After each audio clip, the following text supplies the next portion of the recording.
Hey YouTube, today we are going to talk about... I am totally yelling. Today we are going to talk about how not to get your chainsaw bar stuck or pinched in a tree as you're cutting it up. Let's do it. Now, if you are a beginner, actually, you know what? Forget it. It happens to everybody, literally, especially if you're just getting lazy or being lazy on a job. You'll be cutting through a big log or any log. We're going to use this one as an example today. But you'll be cutting through a log and the weight or pressure of the tree will collapse in on itself as you're cutting through the tree, and it'll pinch your bar. And then your chain and your bar will get stuck, and then there you are with a non-op chainsaw in a giant tree keeping it in place. And it happens to the best of us. So today I'm going to give you a few tips, a few tricks that are very inexpensive, most of them are free, to avoid that happening while you're cutting up wood or doing any forestry work with a chainsaw. Now the first tip or trick is pretty simple, really. You want to prop up the log if possible. If possible, you want your log propped up with multiple points of contact, keeping it up off the forest floor. That's obviously super helpful, or up off the ground if you're not living in a forest, obviously. But if it's propped up, there are multiple points of contact, so the pressure is dispersed, and it's going to be less likely to fold in on itself as easily. So before you even get started, sometimes that'll help you avoid right out of the gate. Now, another very easy trick to remember is when you're cutting your log, you're going to go down from the top down about 30 or 40% of the way, and then you're going to finish from the bottom up the rest of the way. That's usually around the time when the log starts to pinch, is about 50% of the way, so you're going to stop earlier than that.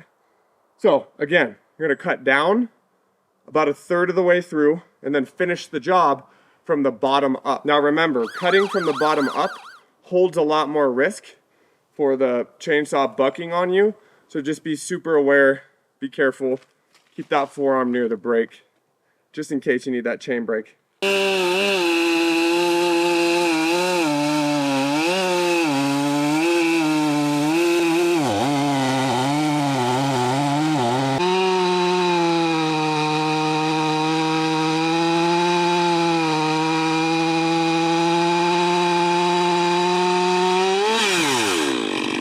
Now that is obviously a massive piece, but gets my point across. Now the next tip is very much related to the last one because you can do them together.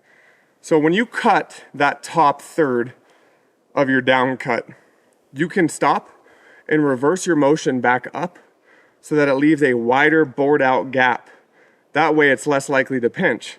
So again, you're gonna go down 30%, stop, and then you're gonna work back out and bore out that hole a little bit bigger. Let me show you. Now it's normally at this point in a cut where the tree can start to push in on itself and close this gap.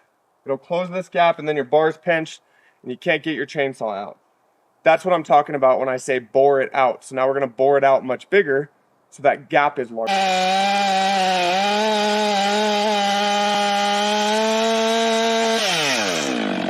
Now you see the size of that gap because I bored it back out. Now it's wider, so that tree is not going to pinch in on itself, and you could finish the job. I'm going to undercut it, but I could realistically cut it down. You know what? Fuck it. I'll cut it from the top down for you.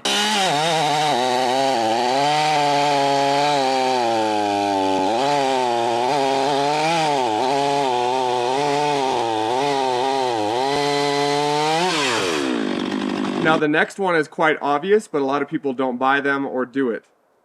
You're just going to put a little bit of a cut in, and then you're going to hammer a few wedges in. That's going to pry it open, and then obviously leave your chain in a position where it's not going to get pinched. So I'll show this one, but I think you guys understand it. But it's worth seeing anyway.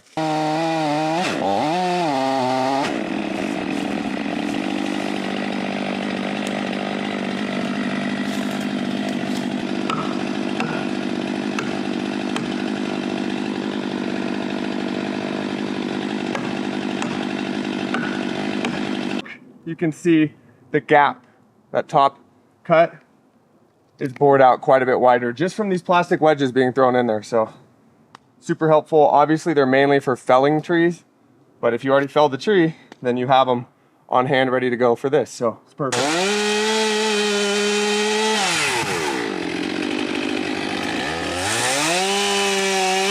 Now, a lot of you are going to roll your eyes at me for this last tip, but always bring 2 chainsaws with you. If you have the option, one may get stuck, get pinched, and then you still have a way out. So that's always important for a multitude of reasons, but I know it's an expensive solution, but at the end of the day, it's one of the best solutions. So there you go. That's how you don't get your tip pinched. There's a few ways of how you don't get your bar pinched while working with a tree, and also you can use more than one of them at a time. So keep all those tools in mind, keep all those tips in mind, and I'll see you guys on the next one. I'm gonna get back to it.